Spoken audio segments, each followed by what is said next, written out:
ভবিষ্যতের বাংলাদেশ ৩ সময় এক স্বপ্ন। ভবিষ্যৎ কোনো জাদু নয়, বরং আমাদের আজকের নেওয়া সঠিক সিদ্ধান্তের ফল। আসুন দেখি সময়ের সাথে আমাদের এই প্রিয় দেশটা কেমন বদলে যাবে। অধ্যায় ১ ২০৫০ এক জাদুকরী সকালের শুরু।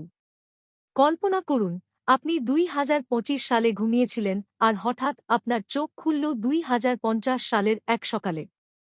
স্মার্ট ওয়েক আপ, ঘরের দেয়ালগুলো নরম আলোতে জ্বলে উঠল। একটি শান্ত যান্ত্রিক কণ্ঠ বলল, শুভ সকাল। আজ শহরের বাতাস শতভাগ পরিষ্কার। নিশ্চিন্তে বাইরে যেতে পারেন। বদলানো ঢাকা, জানালা খুলতেই দেখলেন ঢাকা আগের মতো নেই। ধোঁয়া নেই, হর্ন নেই। রাস্তায় নিঃশব্দে চলছে ইলেকট্রিক পড, আর আকাশে ড্রোনগুলো নির্দিষ্ট পথ ধরে যাতায়াত করছে।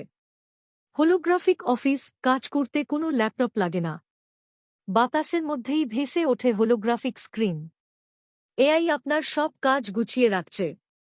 মানুষ এখন ব্যাংকের লাইন বা ট্রাফিক জ্যামে সময় নষ্ট করে না, বরং সময় কাটায় নিজের শখের কাজে। স্মার্ট গ্রাম, গ্রাম মানেই পিছিয়ে পড়া নয়। সেখানে রোবট কৃষক ফসলের যত্ন নিচ্ছে, আর ড্রোন ডাক্তার মুহূর্তেই পৌঁছে যাচ্ছে রোগীর দুয়ারে। অধ্যায় ২ ২০৯৯ প্রযুক্তির সাথে প্রাত্যহিক জীবন।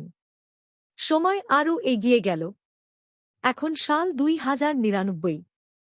বাংলাদেশ এখন বিশ্বের অন্যতম প্রধান টেক হাব। আয়শার দিনলিপি, এই সময়ের এক তরুণী আয়শা। সে তার কানে লাগায় ট্রান্সলেশন ইয়ারবাড। সে বাংলায় কথা বলছে, কিন্তু তার জাপানি বা তুর্কি বন্ধুটি তা নিজের ভাষায় শুনছে। ভাষা এখন আর কোনো দেয়াল নয়। ৩D প্রিন্টেড আবাসন, ঢাকা চট্টগ্রামের প্রতিটি বাড়ি এখন ৩D প্রিন্টারে তৈরি। সাশ্রয়ী, মজবুত এবং পুরোপুরি পরিবেশ বান্ধব। ঢাকা এয়ার রোড, যাতায়াত এখন কয়েক মিনিটের ব্যাপার। ড্রোন ট্যাক্সিতে চড়ে আয়শা এক শহর থেকে অন্য শহরে চলে যায় চোখের পলকে। রোবট বন্ধু, আয়শার বাসায় আছে রোবট সঙ্গী নোভেবট -২০৯৯। সে শুধু ঘর পরিষ্কার করে না, বরং একাকিত্বের সময় আয়শাকে চমৎকার সব গল্পও শোনায়। অধ্যায় ৩ ২৫০১ আরিবা ও প্রকৃতির জয়গান। অনেক বছর পেরিয়ে গেছে। এখন সাল ২৫০১। বাংলাদেশ এখন শুধু উন্নত নয়, এটি এখন পৃথিবীর সবচেয়ে শান্ত ও সুন্দর দেশ। নিরাপদ প্রযুক্তি, ঢাকার আকাশে এখন ফ্লাইং কার। ভবনগুলো এমন উপাদানে তৈরি যা আগুন, জল বা বড় কোনো প্রাকৃতিক দুর্যোগেও ক্ষতিগ্রস্ত হয় না। আরিবার স্বপ্ন, নিউ ঢাকার ১৮ বছর বয়সী তরুণী আরিবা। সে তার রোবট বন্ধু আইনোকে সাথে নিয়ে একটি অ্যাপ তৈরি করেছে, গ্রিন বাংলা। এখানে মানুষ গাছ লাগালে আর নদী পরিষ্কার রাখলে ডিজিটাল পয়েন্ট পায়। প্রকৃতি ও রোবটের মৈত্রী, রাতে যখন শহর ঘুমিয়ে পড়ে, এআই রোবটগুলো পুরো শহর পরিষ্কার করে, গাছে জল দেয় এবং নদীগুলোকে স্বচ্ছ রাখে।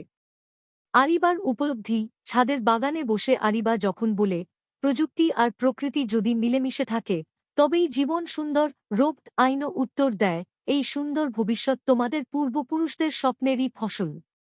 গল্পের শেষ বার্তা। ২০৫০ আমাদের শিখিয়েছে, প্রযুক্তি জীবনকে সহজ করে। ২০৯৯ আমাদের দেখিয়েছে, প্রযুক্তি মানুষকে মানুষের কাছে আনে।